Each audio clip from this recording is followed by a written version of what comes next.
السلام علیکم۔ آج ہم ایک بڑی دلچسپ مالیاتی پہیلی بوجھنے کی کوشش کر رہے ہیں، دی آرگینک میٹ کمپنی کے بارے میں۔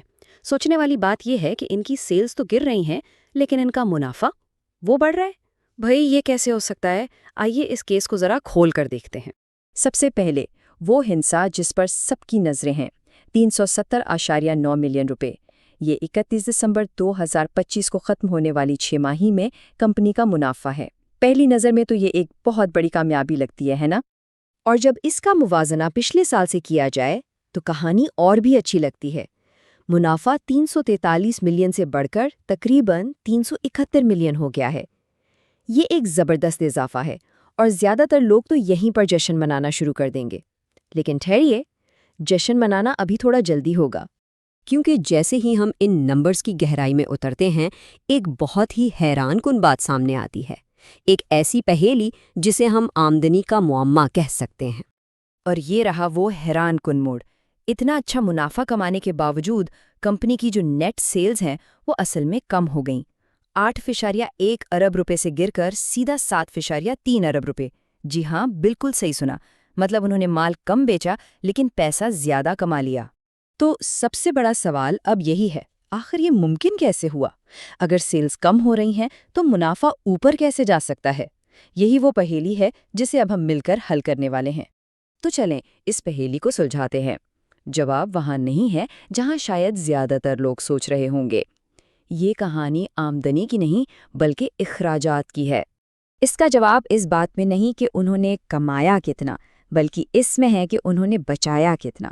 دیکھیں، منافع صرف زیادہ بیچنے سے نہیں آتا، یہ سمجھداری سے خرچ کرنے سے بھی آتا ہے، اور بس یہیں پر دی آرگینک میٹ کمپنی نے کمال کر دیا۔ اچھا، تو یہ ہے کمپنی کا اصل پروفٹ اینڈ لاس سٹیٹمنٹ۔ دیکھنے میں تھوڑا مشکل لگ سکتا ہے، لیکن پریشان ہونے کی ضرورت نہیں، ہمیں صرف ایک لائن پر دھیان دینا ہے۔ یہ رہی کاسٹ آف سیلز، سادہ زبان میں فروخت کی لاگت۔ یہ وہ پیسہ ہے جو کمپنی اپنی چیزیں بنانے اور بیچنے پر خرچ کرتی ہے۔ اب دیکھتے ہیں کہ اس نمبر کے ساتھ آخر ہوا کیا۔ اور یہ چارٹ سب کچھ صاف صاف بتا رہا ہے۔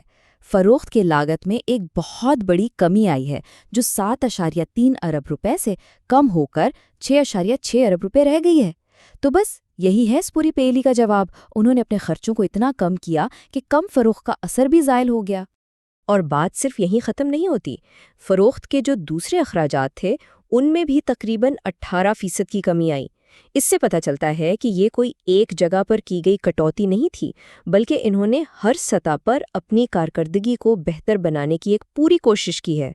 تو ٹھیک ہے، ہم نے منافع کی پہیلی تو بوجھ لی، لیکن صرف ایک اچھی ششماہی پوری کہانی تو نہیں بتاتی نا۔ کیا یہ کمپنی مجموعی طور پر بھی مالی لحاظ سے مضبوط ہے؟ آئیے ذرا بڑی تصویر پر نظر ڈالتے ہیں۔ اس کے لیے ہم دیکھتے ہیں اسٹیٹمنٹ آف فائنینشیل پوزیشن کو، جسے عام طور پر بیلنس شیٹ بھی کہتے ہیں۔ یہ سمجھیں کہ یہ کسی ایک خاص دن پر کمپنی کی مالی صحت کا ایک سنیپ شاٹ ہے، جو بتاتا ہے کہ کمپنی کے پاس کیا ہے اور اس نے کیا دینا ہے۔ یہاں ایک جلدی سے خلاصہ دیکھتے ہیں۔ کل اثاثے، یعنی وہ ساری چیزیں جو کمپنی کی ملکیت ہیں، وہ بڑے ہیں۔ ذمہ داریاں، یعنی جو قرض وغیرہ ہے، وہ تھوڑی سی بڑی ہیں۔ لیکن سب سے اہم بات، کل ایکویٹی، جو کہ اصل میں کمپنی کی اپنی خالص مالیت ہے، اس میں بھی ایک اچھا خاصا اضافہ ہوا ہے۔ یہ ایک بہت ہی مثبت نشانی ہے۔ تو اس سب کا مطلب کیا ہوا؟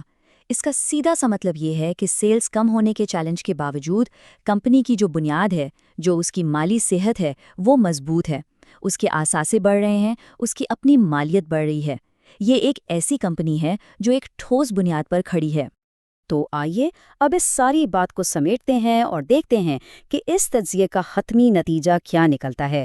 آخر یہ نمبرز ہمیں کیا کہانی سنا رہے ہیں؟ یہاں سب سے اہم نقطہ یہ ہے، دی آرگینک میٹ کمپنی نے یہ ثابت کر دیا ہے کہ کم فروخت کے باوجود بھی جیتا جا سکتا ہے۔ انہوں نے ترقی کے بجائے کارکردگی کو ترجیح دی اور اپنے کام کرنے کے طریقوں کو بہتر بنا کر اور خرچوں پر قابو پا کر منافع بڑھا لیا۔ اور یہ سب ہمیں ایک بڑے اہم سوال پر لا کر چھوڑ دیتا ہے۔ کیا کوئی کمپنی صرف کارکردگی کے بلبوتے پر ہی آگے بڑھ سکتی ہے، یا پھر لمبے عرصے کی کامیابی کے لیے سیلز کا واپس اوپر جانا بھی ضروری ہوگا؟ یہ وہ سوال ہے جس کا جواب ہمیں آنے والا وقت ہی دے گا۔